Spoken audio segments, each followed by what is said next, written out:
बिस्मिल्लाहिर्रहमानिर्रहीम अस्सलाम वालेकुम। मैं हूँ मेहरीन सबतैन, देख रहे हैं आप मेरा यूट्यूब चैनल और फेसबुक पेज। नाज़रीन, ये कहानी हमारी एक बहन ने शेयर की है और बैरून मुल्क रहती हैं और उन ख़वातीन में से हैं जिनको बड़ी ख़्वाहिश होती थी कभी जब वो पाकिस्तान में थी कि हम भी बाहर जाएँ, बाहर जाकर अपनी ज़िंदगी को आगे बढ़ाएँ।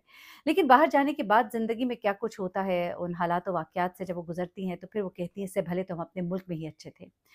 लेकिन ये एक बड़ी समझदार खातून थी और इन्होंने अपने आप को थोड़ा सेफ भी किया और किस तरह से किया ज़रा मैं आपको बताती हूँ, क्योंकि बहुत सी बच्चियाँ जो हमारी बहनें जो हैं वो इस वाक़ये से शायद सीखेंगी भी और शायद मुझे दुआ भी देंगी। मैं ये नहीं कहती कि आप इस तरह से करें, लेकिन अपने हक़ के लिए ज़रूर मैं कहती हूँ कि उठना चाहिए और खड़े होना चाहिए और उसके लिए कोई प्लानिंग करनी पड़े तो वो प्लानिंग भी कर लेनी चाहिए। अब ये जो खातून है इनका नाम है रुबीना और रुबीना जो है ये अपने इनकी शादी होती है पाकिस्तान में, कराची से इनका ताल्लुक़ है और इनकी शादी जो है ये एक पढ़ी लिखी खातून है और इन्होंने सोशियोलॉजी में मास्टर्स किया था और इनके शौहर जो हैं वो एक बिजनेसमैन थे। कराची में उनका कारोबार था, कपड़ों का कारोबार था और उनसे इनकी शादी होती है और ये उनके घर ब्याह कर जाती हैं और हंसी खुशी ज़िंदगी का आगाज़ होता है। दोनों भी यंग होते हैं, तो ऐसे में ये डिसाइड करते हैं कि क्यों ना हम बाहर जाने की तैयारी करें, बाहर चले। बाहर बड़ा एक फ़ैसिनेशन होती है लोगों को, इनको भी लोगों को देखती थी, दोस्तों को सुनती थी, इनका भी दिल करता था, बाहर अपॉर्च्युनिटीज़ है, ये कहते थे सब। तो इनके शौहर ने भी कहा कि बाहर चलते हैं, वहाँ जाके कारोबार करेंगे और वहाँ पे ज़िंदगी को आगे बढ़ाएँगे। ये कहती हैं कि मैंने अपना सारा ज़ेवर बेचा, अपने माँ-बाप से मैंने पैसे माँगे, कुछ मेरा जायदाद में हिस्सा था, कुछ ज़मीन में हिस्सा था, वो सब कुछ जो है मैंने बेच के अपने शौहर के साथ में खड़ी हुई उस वक़्त में जबकि उनको मेरी ज़रूरत थी। उनके पास भी जो अपना था वो लेकर निकले। अब जब मियाँ-बीवी साथ होते हैं तो उनकी ज़ाहिर-सी बात है ज़िंदगी में उनको पता होता है कि हमने साथ चलना है, सब कुछ साझा होता है। मुश्किल वक़्त में औरतें अपना सब कुछ जो है अपने शौहर के साथ शेयर करती हैं और ये एक बड़ी अच्छी बात है, इसमें कोई बुराई नहीं है। उनके यहाँ एक बच्ची की विलादत भी इसी दौरान में हो चुकी थी। अब वो इस प्रोसेस को कर रहे थे और इस दौरान में उनका यूके का वीज़ा आ जाता है और उनके यूके का प्रोसेस जो है वो ऑन हो जाता है। ये बाहर जाते हैं, बड़े खुश होते हैं और अपनी ज़िंदगी का आगाज़ करते हैं। ये वहाँ पे नौकरी शुरू करती हैं, इनके शौहर जो हैं वो भी नौकरी करते हैं, लेकिन वो कारोबार की तरफ उनका बड़ा एक ध्यान होता है कि हम कारोबार करेंगे। अच्छा, अब यहाँ पर ये खातून जो है ये बड़ी इंटेलिजेंट थी। कुछ चीज़ों का उनको पता था, कुछ चीज़ें उन्होंने फिर सीखी वक़्त और हालात के साथ, कुछ वहाँ पे लोगों की कहानियाँ सुनी, तो कुछ चीज़ों के बारे में उनको इल्म था। इन दोनों के जॉइंट अकाउंट थे शुरू से। अब इन्होंने आहिस्ता-आहिस्ता जब पैसे कमाने शुरू किए, तो फिर मॉर्टगेज पे घर भी लिया इनके शौहर ने। कारोबार में भी बहुत सारा पैसा जो है इनकी बेगम ने ही लगाया हुआ था और उसने रुबीना कहती है कि मैंने अपने शौहर को हर तरह से मैं थोड़ा खाती थी, मैं अपने बच्चों पे अपनी बेटी पे मैं कम लगाती थी, मैं कोशिश करती थी कि मेरा शौहर कारोबार कर रहा है तो मैं उसको हर तरह से फैसिलिटेट करूँ। अच्छा, अब ऐसे में वो कहती हैं कि हमारा अभी परमानेंट रेज़िडेंसी गालबन वो उसके लिए उन्होंने कि अप्लाई किया हुआ था, सिटीज़नशिप के लिए उनका भी वो मामला जो है प्रोसेस में था, लेकिन अभी तक मामलात जो है वो कुछ इतने आगे की तरफ नहीं गए थे। अब ये चूँकि जॉब कर रही थी, इनके मामलात चल रहे थे, इनका वीज़ा एक्सटेंड होता रहता था और जिस तरह से भी। अब इनके जो शौहर हैं, आहिस्ता-आहिस्ता वो कहती हैं कि मुझे लगना शुरू हुआ कि उनके मामलात जो हैं वो बड़े मुख्तलिफ होना शुरू हो गए। वो ज़्यादा देर बाहर रहना शुरू हो गए हैं। कई दफ़ा उनको लगता था कि अपने फ़ोन पे बड़ी देर लगे होते हैं। वॉशरूम में जब वो जाते थे तो वो कहती हैं कि मैं नोट करती थी वॉशरूम में बड़ा लंबा-लंबा टाइम गुज़ारते थे और वॉशरूम में कई दफ़ा वो कहती हैं कि नल का वो आवाज़ आती थी उनके अंदर कि किसी से बात कर रहे हैं बहुत धीमे से लहजे में। तो मुझे इन चीज़ों से बड़े मतलब मुझे एहसास होता था कि कुछ गलत है जो कि चल रहा है। अच्छा, अब ऐसे में उनके शौहर ने एक काम करना शुरू किया। इनके शौहर ने जो इनका जॉइंट अकाउंट था उसमें से पैसे आहिस्ता-आहिस्ता करके निकालने शुरू किए, जिस चीज़ का अंदाज़ा उनको हो गया। जब इस चीज़ का अंदाज़ा उनको हुआ तो उन्होंने इन चीज़ों को नोट करना शुरू कर दिया। अब वो अपना केस बिल्डअप कर रही थी क्योंकि उन्होंने इनके फ़ोन से एक दफ़ा सोते में पासवर्ड लगाया, फ़ोन जब खोला तो उसमें उनको मालूम हुआ कि वो एक खातून के साथ चैट्स करते हैं। जिस चीज़ का उनसे चूँकि बर्दाश्त नहीं हुआ, अगले दिन उन्होंने अपने शौहर से कन्फ्रंट किया, जिस पे कि उन्होंने इनके ऊपर गुस्सा किया और फिर इनके दरमियान मामलात जो है वो थोड़े तल्ख़ हुए, लेकिन उसके बाद सुलह-सफ़ाई हो गई और इनके शौहर और मोहतात हो गए और अब वो उन्होंने अपने फ़ोन के ऊपर कोई डबल पासवर्ड वग़ैरह जो भी चीज़ें लगा दी। अब इन्होंने कुछ चीज़ों को चूँकि नोट कर लिया था, वो थोड़ी-सी मोहतात भी हो गई थी। इनके शौहर जो है एक ऐसी खातून जिनके पास नेशनैलिटी थी, उसके साथ दोस्ती में थे, जो कि तलाक याफ़्ता थी और ग़ालिबन उनका उसके साथ कुछ शादी का प्लान जो है वो बन रहा था।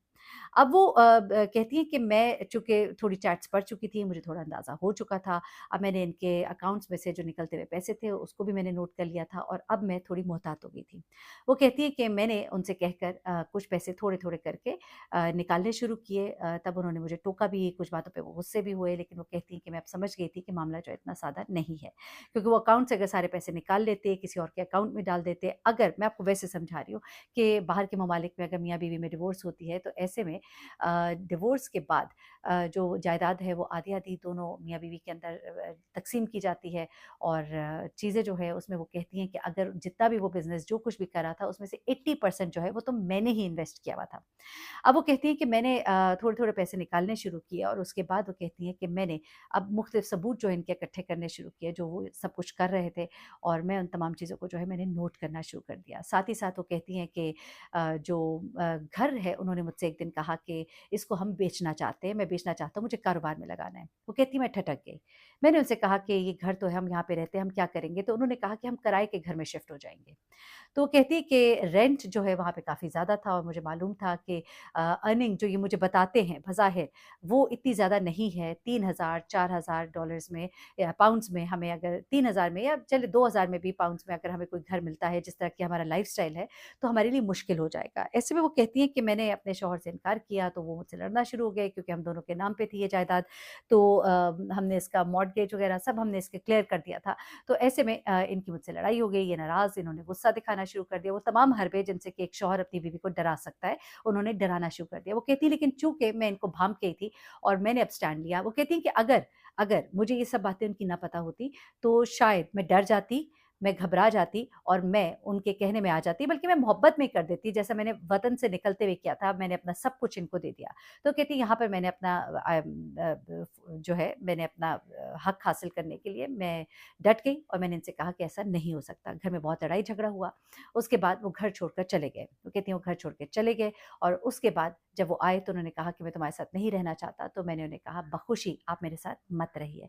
उसके बाद जो भी उनके लीगल प्रोसेसेस हुए और सब कुछ हुआ और उसमें उन्होंने एक अक्लमंदी ये की थी कि जो कुछ उन्होंने दिया था इनको सबका एक उन्होंने ट्रैक रिकॉर्ड रखा हुआ था और फिर मैं कोई लीगल मामलात को इतने अच्छे से तो नहीं आपको समझा सकती, बल्कि मेरे कमेंट सेक्शन में आके ज़रूर मेरी बहनें जो बैरून मुल्क होती है वो इस चीज़ को शेयर करें कि ऐसे में क्या करना चाहिए। जो उन्होंने मुझे बताया वो यही था कि मैंने अपने कुछ मामलात, कुछ पेपर्स, कुछ उनको ट्रांसफ़र की हुई अमाउंट्स, वो तमाम चीज़ें जो है मेरे पास रिकॉर्ड्स थे और फिर जब ये केस हमारा पूरा बिल्ड हुआ और मैंने फिर जब ये केस हमारा आगे चला, तो मुझे जो है इस घर की न सिर्फ़ ये कि मुझे इस घर में से एक हिस्सा अपना मिला, उसके अलावा इनको पाबंद भी किया गया, कुछ बच्ची के हवाले से मामलात भी हुए और फिर मैं चूँकि अपनी जॉब भी कर रही थी और अब मैं बहुत अच्छी और सुकून की ज़िंदगी गुज़ार रही हूँ, सिर्फ़ इसलिए कि मैंने एक सही वक़्त पे ना सिर्फ़ ये कि मामलात को समझ लिया था, बल्कि मैंने अपने आप को उस बड़ी मुसीबत से बचा लिया जो शायद क्योंकि उनको ये भी बात मालूम हुई कि बाद में जब ये सारी चीज़ें हुई कि वो जो रक़्म बैंक में से निकाल रहे थे, वो अपनी उस गर्लफ्रेंड